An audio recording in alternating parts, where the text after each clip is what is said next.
quarterback, number 22, Bobby Layne. Bobby Layne was hit by two defensive linemen on the Browns.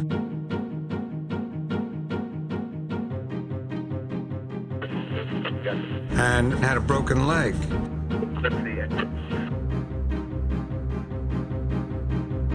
When he was traded to Pittsburgh in 1958, Layne was furious and allegedly placed a curse on the Lions.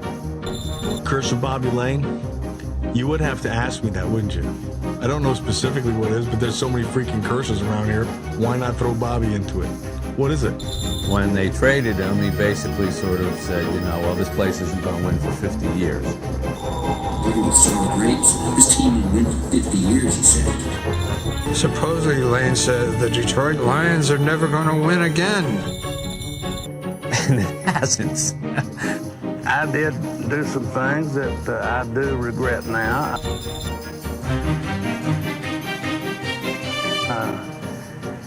I did...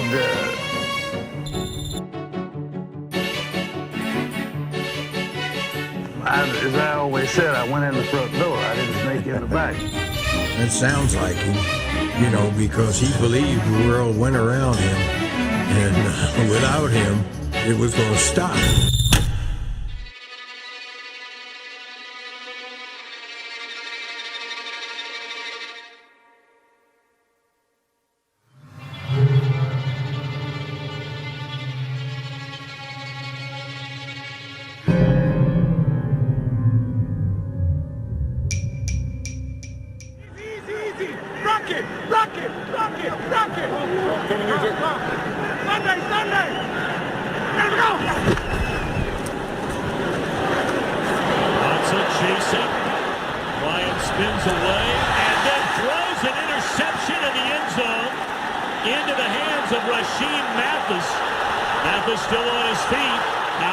The 30 to the 35, across the 40, and nothing but green in front of him. There is a penalty flag down back in the line of scrimmage.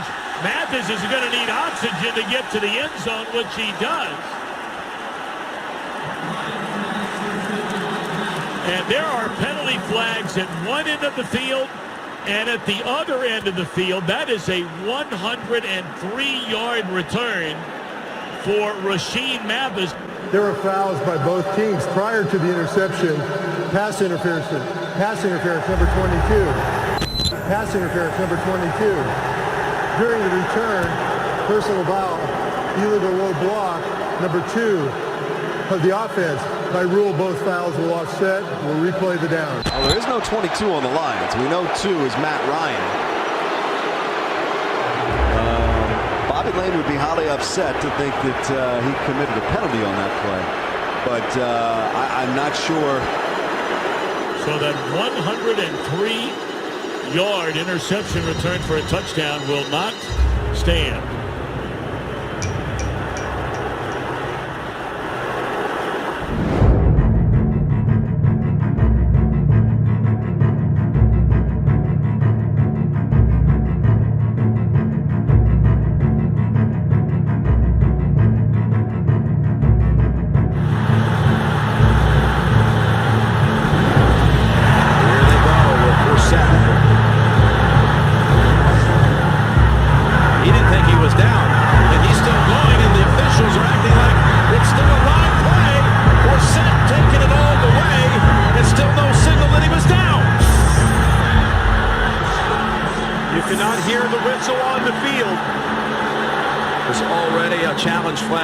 You don't need to challenge a touchdown. All plays have to be verified. Is there any way he's down?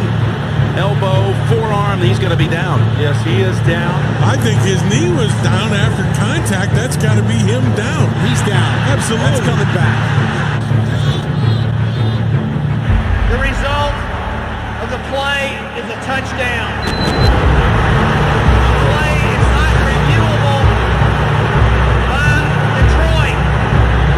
There will be a 15-yard penalty on the kickoff. The play is not reviewable. Boy, is that done. The play will be looked at upstairs. They review all scoring plays. This will come back. This touchdown will not stand. replay will not count. The crowd's going nuts. Walt Coleman didn't do a particularly good job of explaining that. He did not. Clearly, you can see on the replay that his elbow and forearm is down. His knee is down. I mean, clearly down.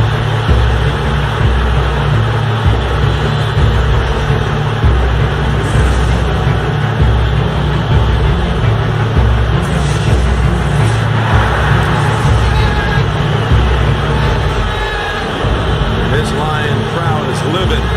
Going to be in the books as an 81-yard longest run in franchise history and a touchdown. This is Gunther Cunningham's reaction. Well, Gunther Cunningham, defensive coordinator, of course he's upset. I mean, they're all upset. I mean, you got everybody in the world watching this game. It's the only game on, at least in the United States, for NFL football. And the NFL is going to sit on one like that. That's brutal. Lions fall to 4-7. That may have finished any hope they had. Happy Thanksgiving!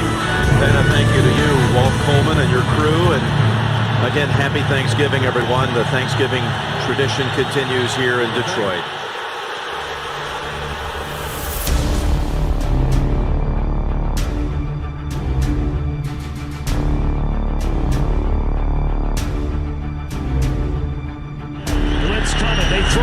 Johnson into the corner.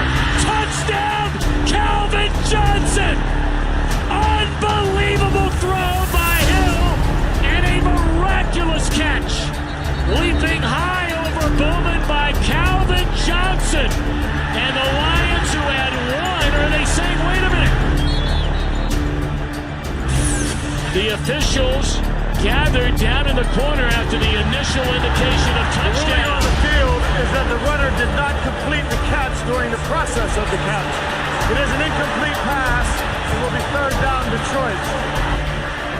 We talked about this with the officials before the game today. The process is the key word, and you've got to continue through the play. We will now review the previous play. And for those of you that want to know, when the ball comes down here and touches the ground, he has to then maintain possession of the ball through the completion of the entire process. Here's the call. After review, the ruling on the field stands. It is an incomplete pass. It will be Detroit's ball, 3rd and 10 on the 25-yard line, and the ball will be placed on the hash mark nearest the Chicago Bears sideline. There's some aspects of this game that will be the most discussed game in the week leading up with all the different shows. It's everyone. Yahoo, Bleacher Report, the New York Times, Deadspin, ESPN, players, commentators, fans, f***ing everyone but the vice president. Dean, are you ever confused by the rules? The interpretation is that he's going to the ground and he doesn't maintain control. There's a catch! I know. That was a touchdown catch, if there ever was a touchdown catch. They have to go back and say, you know, Calvin Johnson's really was a catch. Now let's start from there. I think most people in all the bars said it was a catch.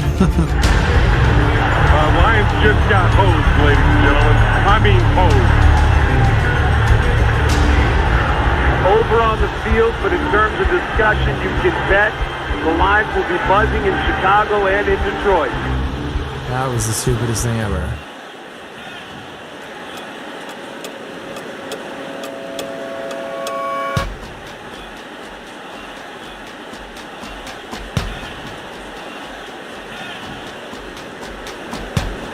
Sending it into Stafford. Lions have never led in this game. 3rd and goal from the 1. Stafford works out of the gun. 3 receivers left, 1 right. Matthew takes the snap, looks left, throws, end zone, caught, touchdown Detroit Lions! Golden Tate, they've done it again! They've done it again! 8 seconds left and they're on top! These guys are unbelievable! Falcons lined up and man-to-man across the board out there on the right. And as Kenny Golladay released outside, Brian Poole tried to switch the coverage and jump back inside to guard Golden Tate, but he beat him to the inside. All scoring plays reviewed, and does he cross the goal line clearly before he's down with possession of the football? Sure looks that way.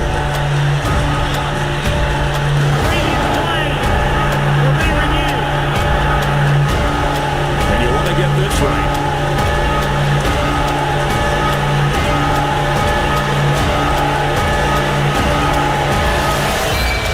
After being played, the ruling on the field has changed. The runner was touched down at the half-a-yard line. He was short of the goal line. By rule, we would go back to a running clock and we have a 10-second runoff. So by rule, the game is over.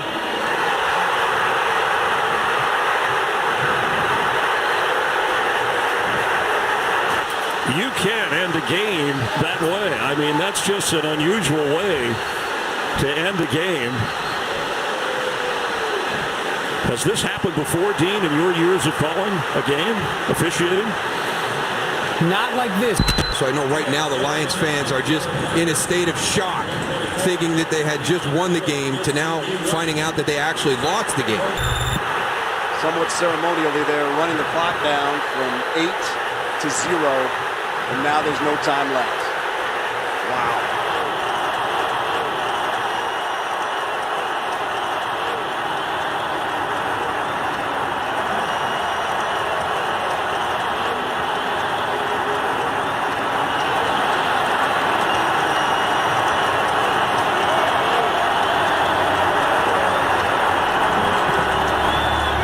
They fake the handoff. Stafford is incomplete. Flag is thrown. Pettigrew, the intended target, with Hitchens in coverage.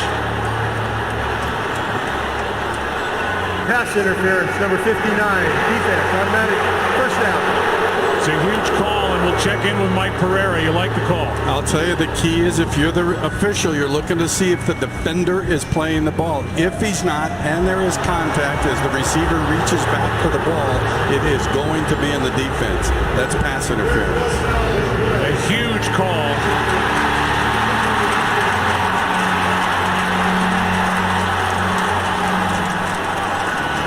And now they're going to pick up the flag. Wow. Boy, that was late. Have you ever seen that call picked up that late? Not at all.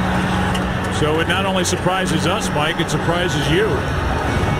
Well, this was what I was waiting to see. I'm surprised they picked up the flag. I think it was the right call, as Mike Pereira said. It's a penalty. There's no question it's a penalty. If they didn't call it, it would have been egregious.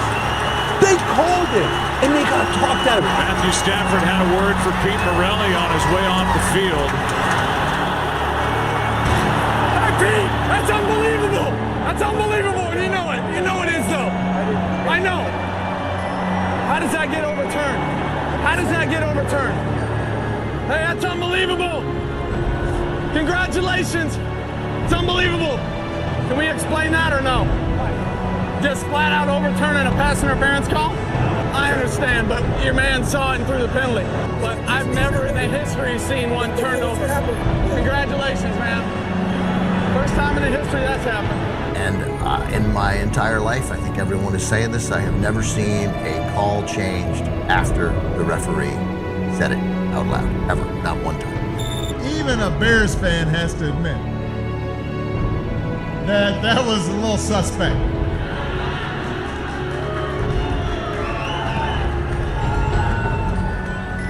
I had never seen anything like that before. I would have been pretty irritated. Detroit got robbed, but hey, how about them Cowboys?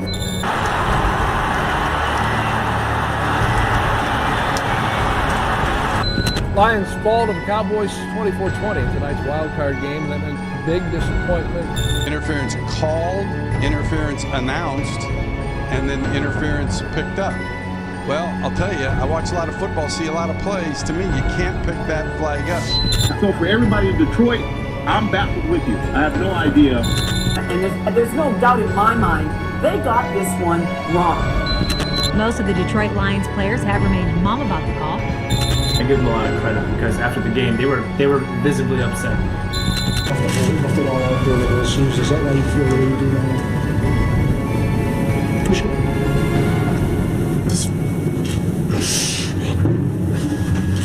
There's always next year. And look, you've got a lot to be hopeful for. If there's one thing that you can take to the bank when talking about Detroit, is that Detroit always comes back. Detroit always comes back.